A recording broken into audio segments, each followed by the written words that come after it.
He was the first scientist to become a public figure, a legend in our times.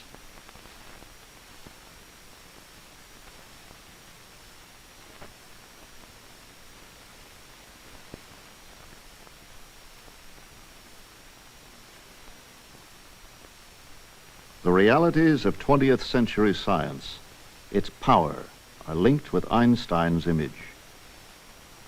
It followed from the special theory of relativity that mass and energy are but different manifestations of the same thing, a somewhat unfamiliar conception for the average mind. Furthermore, the equation E is equal mc squared, in which energy is put equal to mass multiplied with the square of the velocity of light, showed that very small amount of mass may be converted into a very large amount of energy, and vice versa. The mass and energy were in fact equivalent, according to the formula mentioned above. This was demonstrated by Cockcroft and Walton in 1932 experimentally. The world of experience and the narrowness of consciousness bring about a sort of atomizing of the life of every human being. In a man of my type, the mind disengages itself from the momentary and merely personal and turns toward the mental grasp of things. 1905. In Europe there is peace and stability. Europeans are comfortable and secure in their well-ordered life, confident in their ideas and ideals. A sense of progress and power is part of the way of life. Previous generations have given them a revolution in coal, steel, steam power. Now there is a further revolution. Electricity is completing the transition from the medieval to the modern world.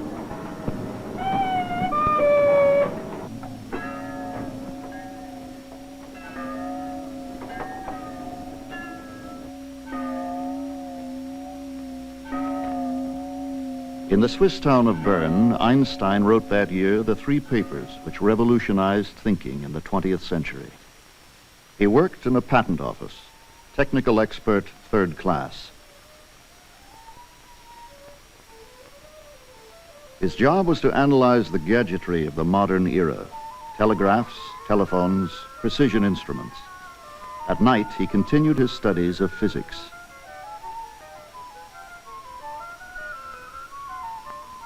An outsider, he began to reshape scientific thinking. Who was he? These are the photographs of his youth. A German Jew, comfortable if modest childhood in Ulm and Munich. He rebelled at an early age against the rigidity of the Prussian classroom. At 16, he sought a less coercive education in Switzerland. For a Jew in Germany, advancement in the professions was not assured. His goals were simple: to study at the Zurich Polytechnic and become a professor in the natural sciences. One should do things for which one has talent.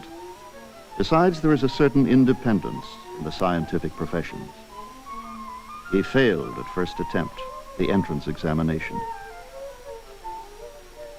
Something of a vagabond, independent, Einstein thrived in the only European democracy.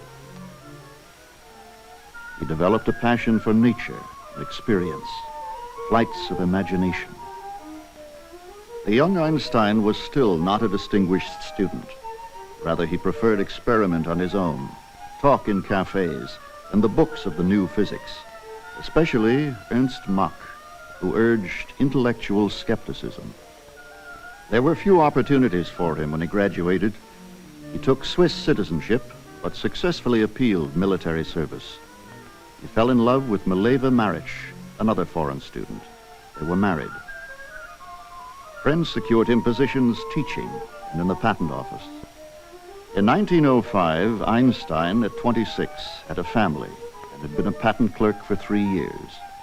He shared his thoughts with his friends, among them Michel Besso from the Zurich days, and a stylish bohemian society of 3 young intellectuals he gathered around him, the Olympian Academy, as they called it.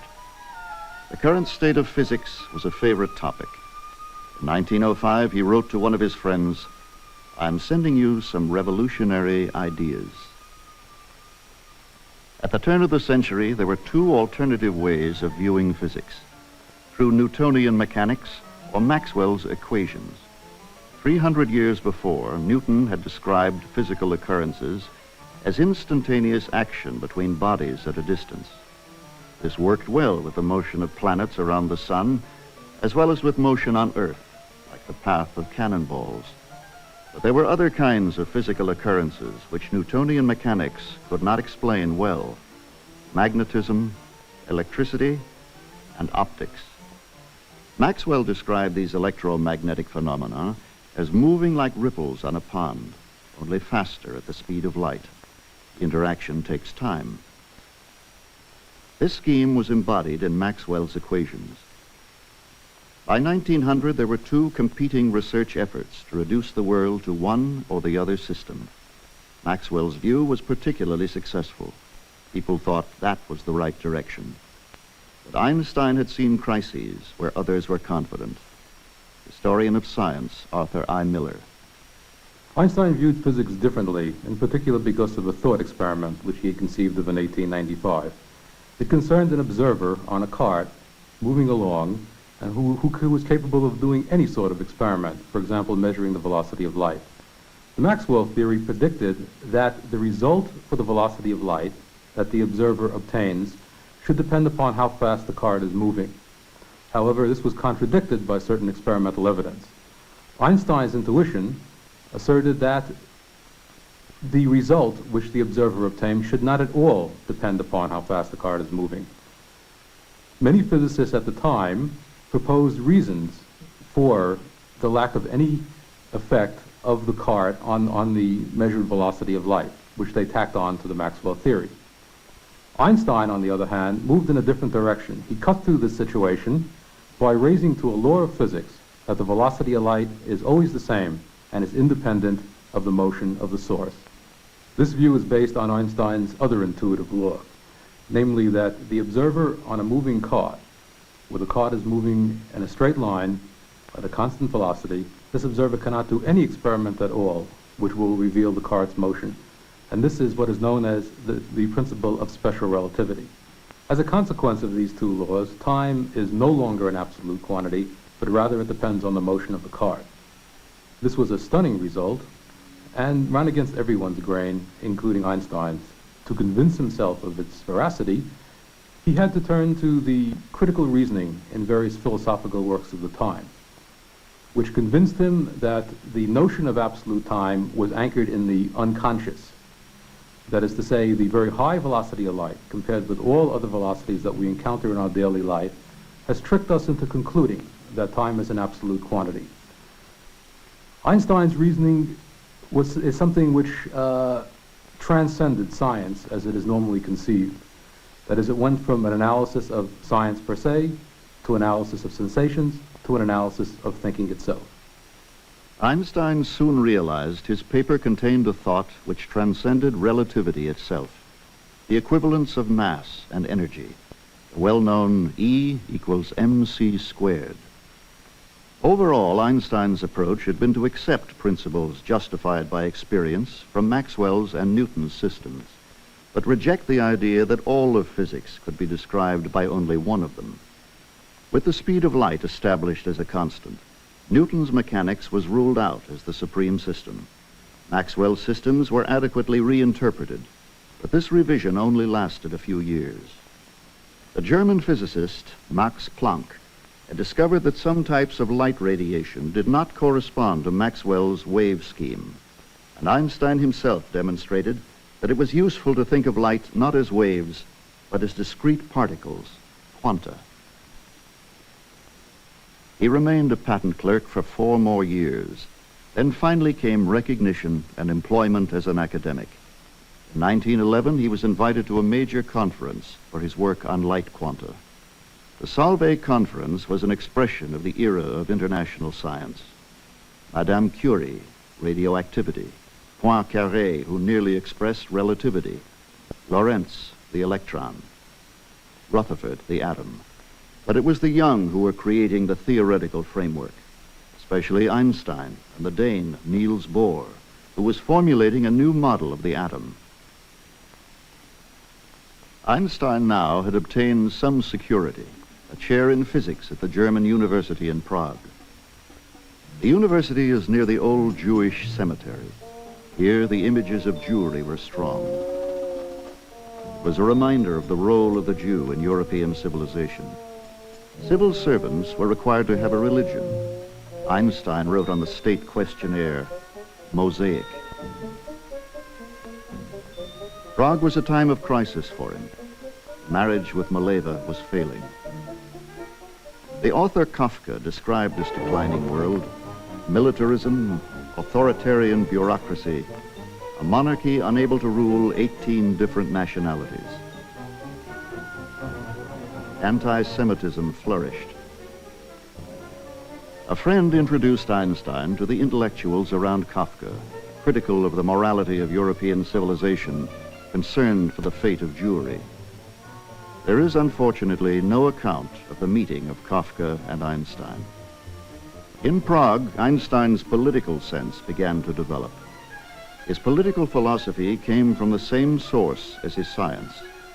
As a youth, he understood that the validity of a human or natural system is dependent on the logic of the rules governing the system. At 12, in a moment of intuition, the principles of Euclidean geometry were self-evident to him.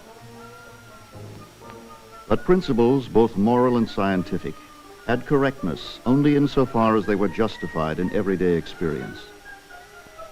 These ideas were soon to be tested in the center of civilization.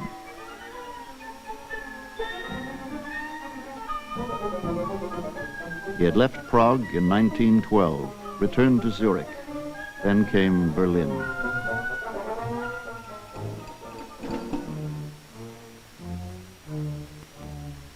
The proudest tower in Europe was Berlin. Its monuments were testaments to its victories, its streets the triumphs of 19th century civilization. No other nation had so well ordered its social energies and ideas.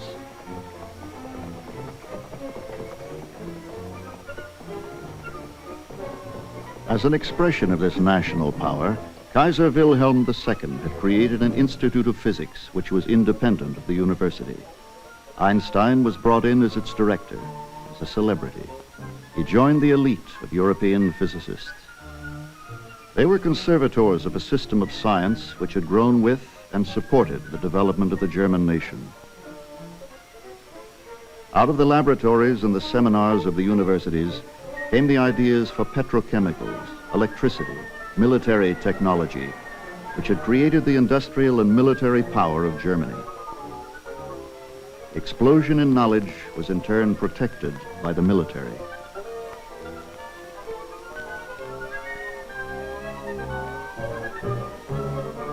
This was Kultur, the proportion of ideas and power.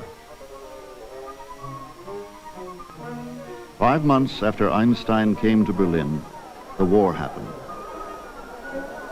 93 German intellectuals immediately delivered a manifesto to the world. They urged faith in German militarism as the protector of civilization, and of the German nation that holds the legacy of Goethe, Beethoven, and Kant, no less than hearth and home. Another manifesto followed, signed by 4 academics. Einstein shared in the writing of this document. Suddenly, instinctively, Einstein emerged as a pacifist on the European scene. Never before has any war so completely disrupted cultural cooperation. Technology and communication suggest the need for international relations, which will move steadily toward a universal civilization. The scientist Georg Nicolai, who organized the manifesto, was not a Swiss citizen like Einstein. He went to jail. During the war, Einstein remained in touch with European intellectuals, among them Romain Rolland, on the subject of peace. German scientists, to Einstein's dismay, put their knowledge to work. It was the same everywhere in Europe. His friend Fritz Haber developed nitrates for gunpowder. Walter Nernst helped develop mustard gas. Trappings of war became everyday surroundings. More heroes, more soldiers on the street. Einstein faded into the German home front. There was a second marriage. Through relatives, he had met his cousin Elsa, a good-natured woman. She looked out for him. He settled into the routine of a Berlin teacher, pursued his science. The war ended in 1918 with an outburst of revolution. The world around Einstein changed abruptly. A democratic republic was proclaimed by the socialists, the Weimar Republic. Einstein took on a new role, not unanticipated, representing the university during the revolutionary days. And when the victors blockaded Germany, he sought to plead with them on behalf of the famished population. But the Germans were the outcasts of Europe. At Versailles, the leaders of the Republic acknowledged war guilt, but were forced to accept a treaty with reparations. As this post-war political order was created, Einstein's new concept of the universe was being tested. During the war, he had completed major works. Some of his work in atomic physics ultimately resulted in laser technology. The primary achievement was the completion of the laws of general relativity. They would become the foundations for understanding a universe later to reveal itself. Black holes, gravity waves, and expanding boundaries. Even though special relativity removed the absolutism of space and time, it referred only to reference systems moving in a straight line with a constant velocity. Einstein removed this restriction by means of another thought experiment. Newton's mechanics predicted the same results for the case in which the cart is uniformly accelerating in a straight line, or when the cart is at rest but is in a constant gravitational field. Einstein concluded that we have no reason at all to distinguish between those two cases. For example, if you're in an elevator accelerating upwards, your briefcase feels heavier.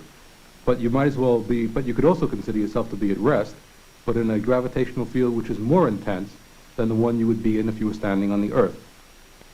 So Einstein concluded one cannot do any experiment, whether it be electrical, optical, or mechanical, which can distinguish between the cases in which you're in a system which is accelerating or in a gravitational field.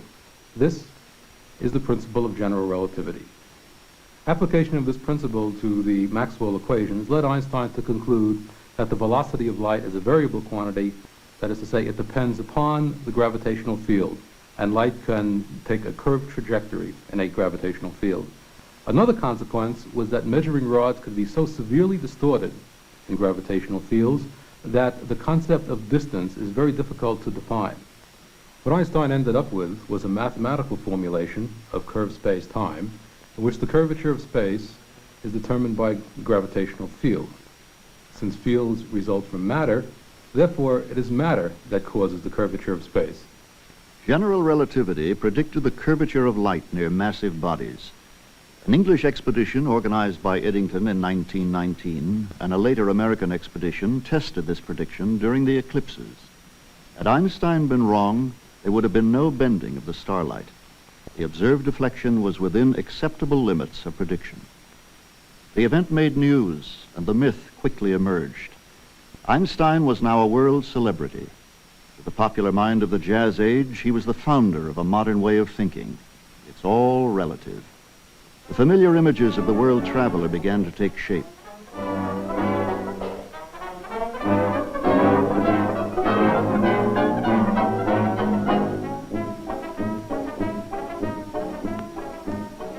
His lecture tours abroad are fetes and ballyhoo, none more so than his first trip to America.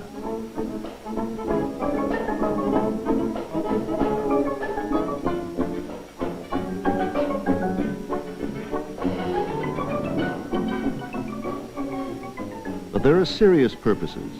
The American trip was funded by the Zionists to raise money for the Hebrew University in Palestine.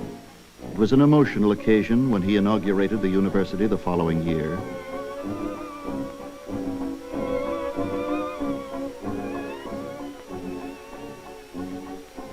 He speaks of educational opportunities for all Jews and of cooperation between peoples. On the international scene, he worked with scientists such as Madame Curie and a League of Nations committee to restore the international communication of science and ideas. But order in post-war Europe was built on weak foundations. The League committee was hindered by French and German antagonism. In Germany, there were threats to the socialist Weimar Republic. In 1920, a putsch was organized in Berlin by intellectuals and soldiers dissatisfied with Versailles. Much of the violence was near Einstein's house. The right was emerging in the post-war world. Even though the putsch failed, the coalition extended into the academic world. Groups associated with it singled out Einstein and relativity for attack. Among the leaders was Philippe Lenard, a Nobel Prize winner. The anti-relativity group organized a public meeting. Einstein was present to hear relativity denounced as Jewish and hostile to the German spirit. In the nationalist revival, anti-Semitism was a force. Einstein is a rebel, internationalist, Jew. Lenard was extreme among academics, but there had already been in the academic world a sense of opposition to the Republic. Many felt themselves the embodiment of the traditional culture. There were still old friends, Planck, Van Lau, Haber. But Einstein is the outsider. The Gumbel affair focused his alienation. Emil Gumbel, a young scientist, was denied promotion because he exposed assassination attempts on Weimar officials. When Gumbel sued, Einstein supported his civil liberties. For this, he was censured by his colleagues. There was a crisis in democracy in Weimar. Einstein was identified with its preservation. His political beliefs, like those of this socialist election film, envisioned the state as a rational social order, ensuring an education based on reason, planning technology, providing employment and material security. The goal of the state was the development of personality. The Einstein Observatory at Potsdam expressed this ideal: experiment, but order, reason, the humanity of technology. In contrast to the monuments of nearby Berlin, it was designed to reflect the rhythms of Einstein's universe.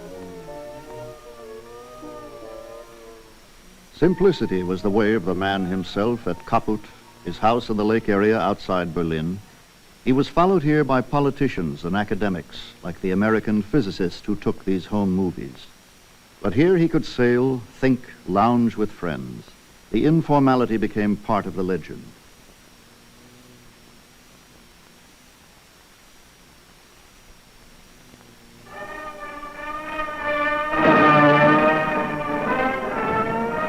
By 1929, Einstein was acknowledged as the high priest of science. He had a Nobel Prize for physics. He was the embodiment of European civilization. 5 years before, the Sorbonne had snubbed him as representative of German culture. Now it accorded him its highest honors.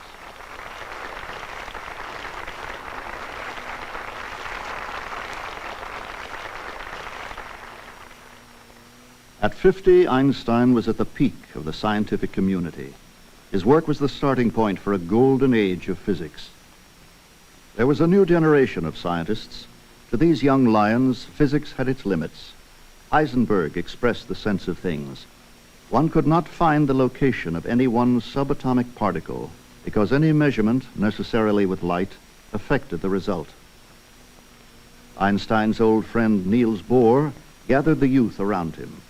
"We cannot know reality for certain," he said, "only that it behaves as both particles and waves."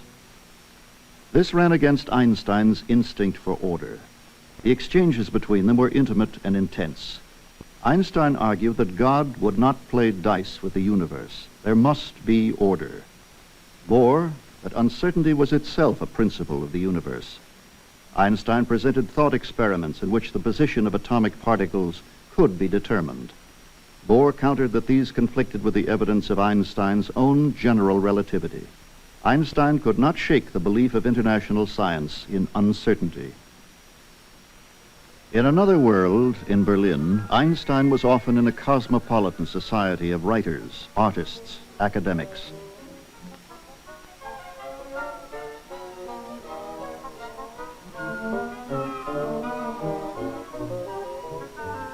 Supporters of Weimar democracy, they shared also Einstein's internationalist and pacifist views. Einstein was among their leading advocates. Geneva, the League of Nations, was the center of this society.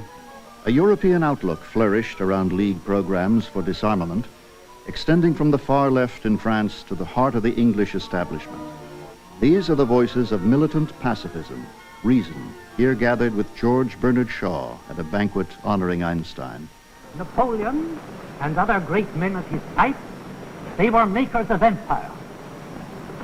But there is an order of men who get beyond that. They are not makers of empires, but they are makers of universes. Their hands are unstained by the blood of any human being on earth. Ptolemy made a universe which lasted 1,400 years. Newton also made a universe which has lasted 300 years. Einstein has made a universe, and I can't tell you how long that will last. In Germany, the Weimar government was disintegrating.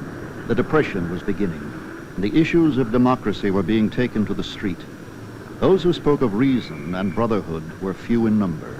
Einstein at a 1930 radio exposition. Wenn ihr den Rundfunk höret, so denkt auch daran, the real source of all technical progress is divine inquisitiveness.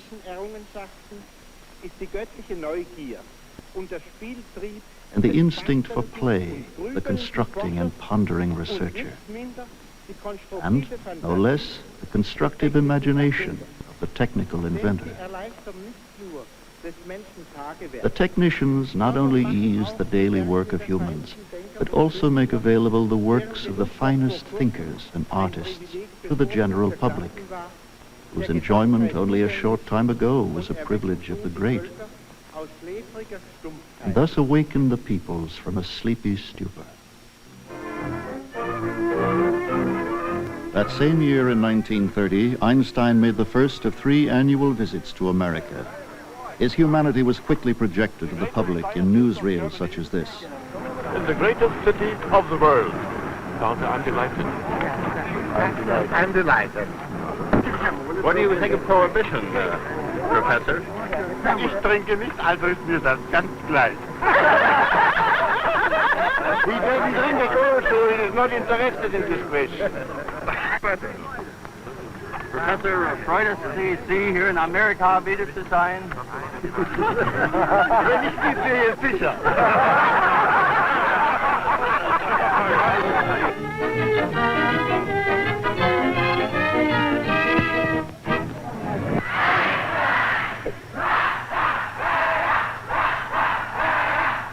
His welcome was the kind given to the heroes of the age. He looked like Chaplin, and he had brains. What did you think of the reception of the folks, the children? Ja, das war reizend. Nice? Yes, das war Like wirklich it? reizend. They sung, they sung beautifully, didn't they? Yes, that was really nice. Love the children, and Yeah. so healthy, so healthy.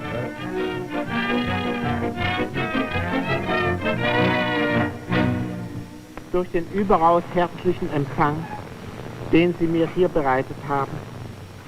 He was brought to the California Institute of Technology by the Chancellor, Robert Millikan, to work with Europeans and Americans on new theories of the expanding universe. Mount Wilson Observatory was the center of their work. When he arrived, American physics was at a turning point. American science had an inclination toward big equipment and experiment. Since 1900, agencies had been plowing millions into a dozen elite institutions. Now, out of this funding of best science, as it was called, Americans were emerging in the vanguard of world physics. The Nobel laureate Millikan himself, who had measured the charge of the electron. Harold Urey of Chicago, who discovered deuterium. The laureate Compton, who experimentally confirmed Einstein's light quanta. Lawrence of Berkeley, who was building the first of his big cyclotrons and represented the destiny of American science. For the first time, Americans could meet Europeans on their own ground. That Einstein, the leading physicist of Europe, undertook these visits was a recognition of this equality.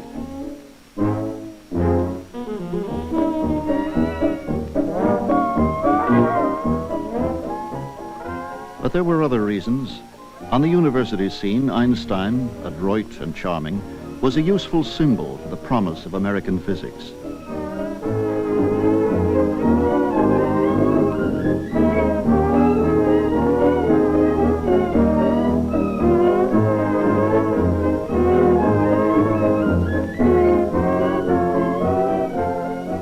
In California, it was a relaxed lifestyle. Einstein was at home in it, but irrepressible. He stood out among scientists with his independent views on man and society. He went his own way.